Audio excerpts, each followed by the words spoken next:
اعوذ باللہ من الشیطان الرجیم بسم اللہ الرحمن الرحیم الحمدللہ رب العالمین الصلاۃ والسلام علی اشرف الانبیاء والمرسلین خاتم النبیین جد الحسن والحسین مولانا و مولا الثقلین ابی القاسم محمد اللہم صلی علی محمد وعلی محمد۔ ناظرین السلام علیکم، میں پھر آپ کی خدمت میں حاضر ہوا ہوں تاریخ انبیاء لے کر۔ آج جس نبی پر گفتگو کی جائے گی ان کا نام حضرت ایوب علیہ السلام ہے۔ آپ کا نام قرآن مجید میں 4 جگہ پر آیا ہے اور آپ کا تذکرہ 3 سوروں میں ہوا ہے، سورہ انعام، سورہ انبیاء اور سورہ صاد۔ آپ حضرت ابراہیم کی اولاد سے ہیں اور آپ حضرت اسحاق کے فرزند ایس کی نسل سے ہیں۔ آپ کا سجر طیبہ یوں ہے کہ ایوب بن اموس بن ایس بن اسحاق بن ابراہیم۔ آپ کی والدہ حضرت لوط کی نسل سے ہیں۔ آپ کی زوجہ رحمت حضرت یوسف علیہ السلام کی بیٹی تھی۔ آپ نہایت متقی، پرہیزگار اور خدا کے خاص بندوں میں تھے۔ اللہ نے آپ کو صبور اور سکور کے نام سے یاد کیا ہے۔ آپ افضل خلائق کے ساتھ ساتھ مالی نقطہ نظر سے بھی بہت ہی ممتاز تھے۔ آپ کی دولت آپ کی زوجہ رحمت بنت یوسف علیہ السلام سے ملا۔ آپ دولت کے ساتھ ساتھ کثیر اولاد بھی تھے۔ آپ کے بیٹوں کی تعداد تاریخ 36 بتاتی ہے۔ آپ نے 80 سال تک بہت ہی سکون زندگی گزاری اور عبادت پروردگار میں مشغول رہے۔ آپ کی عبادت دیکھ کے فرشتے بھی تعجب کرتے تھے اور محو حیرت تھے کہ اتنی دولت ہونے کے باوجود بھی کیا کوئی ایسی عبادت کر سکتا ہے۔ اللہ نے کہا یہ میرا خاص بندہ ہے، میرا مخلص بندہ ہے، یہ دولت ہو یا نہ ہو یہ ہماری عبادت کرتا ہے اور کرے گا۔ اس وقت شیطان نے کہا اگر ایسا ہے تو دولت چھین کے دکھاؤ، مبتلات غم کر کے دکھاؤ کہ اس کے بعد بھی تیرا یہ بندہ تیری عبادت کرتا ہے یا نہیں۔ اللہ نے کہا اچھا یہ دیکھنا چاہتے ہو تو جان لو ایوب میرا ممتاز بندہ ہے، میرا برگزیدہ بندہ ہے، میرا مخلص بندہ ہے۔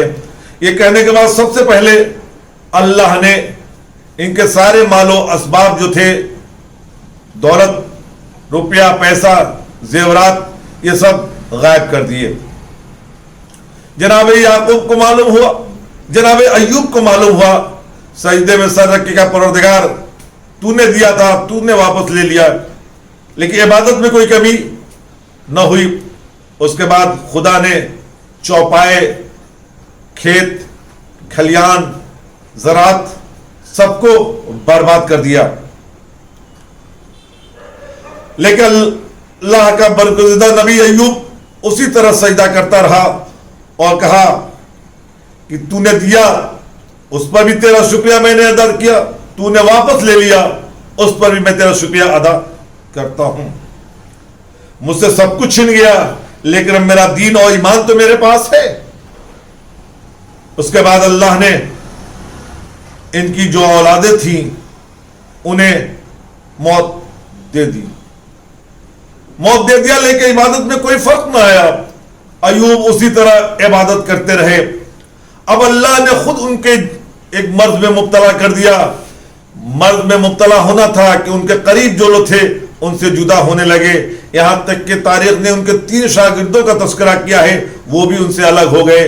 3 بیویوں کا تذکرہ کیا ہے، وہ انہوں نے بھی ان سے طلاق لے لیا، لیکن ایک بیوی جو یوسف کی بیٹی تھی جن کا نام رحمت تھا وہ ساتھ ساتھ رہیں۔ جناب ایوب نے ان سے کہا کہ آپ بھی ہم سے طلاق لے لیجئے، تو کہا کہ میں نے اچھے دن آپ کے ساتھ گزارے ہیں۔ یہ انسانیت کے خلاف ہے کہ جب آپ پر کوئی برا وقت یا مصیبت پڑے تو میں آپ سے الگ ہو جاؤں۔ آپ اپنے اس قریے سے جہاں آپ زندگی گزارتے تھے ایک جنگل کی طرف چلے گئے اور وہاں ایک تخت پر عبادت کرتے رہے اور وہی مبتلات بلا بھی ہوتے رہے۔ روایت کہتی ہے کہ لوگ آپ سے دور ہوتے چلے گئے، لیکن بی بی رحمت آپ کے ساتھ ساتھ رہیں۔ یہ جنگلوں سے جا کر کھانے کا انتظام کرتی تھی، لوگوں کے جا کے مزدوری کرتی تھی، اور ضرورت پڑے تو لوگوں سے مانگ کے بھی کھانا لا کر جناب ایوب کو کھلایا کرتی تھی۔ شیطان نے ایک دن ان کی بیوی سے کہا کہ آپ تو یوسف کی بیٹی ہیں، آپ ایک عزت دار گھرانے سے تعلق رکھتی ہیں، آپ کا شوہر ایک مرض میں مبتلا ہے، آپ اس کے قریب نہ جائیے، کہیں ایسا نہ ہو کہ وہ مرض میں آپ بھی مبتلا ہو جائے۔ آواز دی، وہ میرے شوہر ہیں، وہ اللہ کے نبی ہیں، میں ان سے الگ کیسے ہو جاؤں؟ میں نے ان کے ساتھ بہت اچھے دن گزارے ہیں، انہوں نے میرے ساتھ اچھے برتاؤ کیے ہیں، یہ خلاف انسانیت ہے کہ میں ان کو اس حال میں چھوڑ دوں۔ اس واقعے کو آ کے جناب ایوب سے بیان کیا، کہا وہ شیطان ہے، فریب دے رہا ہے، اس کے فریب میں نہ آنا۔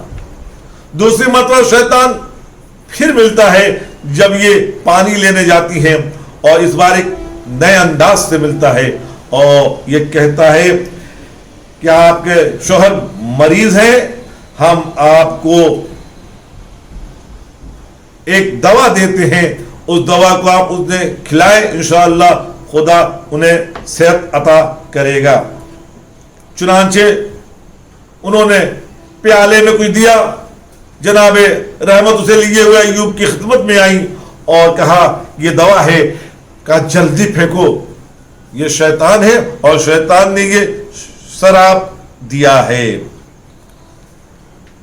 تیسری مرتبہ پھر شیطان ان کے قریب آیا اور آگے کہتا ہے آپ حسین و جمیل ہیں، میرا ایک دوست بہت رئیس ہے، میں آپ کی سفارش کر دوں گا۔ آواز دی کہ میں نبی کی بیٹی ہوں، نبی کی زوجہ ہوں، کسی غیر مرد کی طرف رجوع نہیں کر سکتی۔ یعنی 3 مرتبہ شیطان نے آ کر رحمت بی بی کو بہکانا چاہا۔ ہم نے ہر دور میں دیکھا ہے یہ 3 کا عدد بڑا خطرناک رہا ہے۔ حق کے مقابلے میں ہر دور میں 3 آئے ہیں، ابراہیم کے مقابلے میں بھی 3 شیطان، جناب ایوب کی زوجہ کے سامنے بھی شیطان 3 شکلوں میں، اور جو اللہ کے نیک بندے ہوتے ہیں وہ شیطان کے بہکاوے میں نہیں آ سکتے۔ شیطان نے بہت کوشش کی بہکانے میں، جب یہ بیوی نہ آئی اور ہر بار جا کے یہ جناب ایوب سے واقعہ بیان کرتی تھی، تو ایک مرتبہ ایوب نے کہا کہ اگر میں اچھا ہو گیا تو تجھے 100 چھڑیاں ماروں گا، اس لیے کہ تم شیطان سے تم نے اپنے واقعات کے کیوں بیان کیے۔ آواز دی، وہ ایسی شکلوں میں آتا ہے کہ میں پہچان نہ سکی کہ آنے والا شیطان ہے۔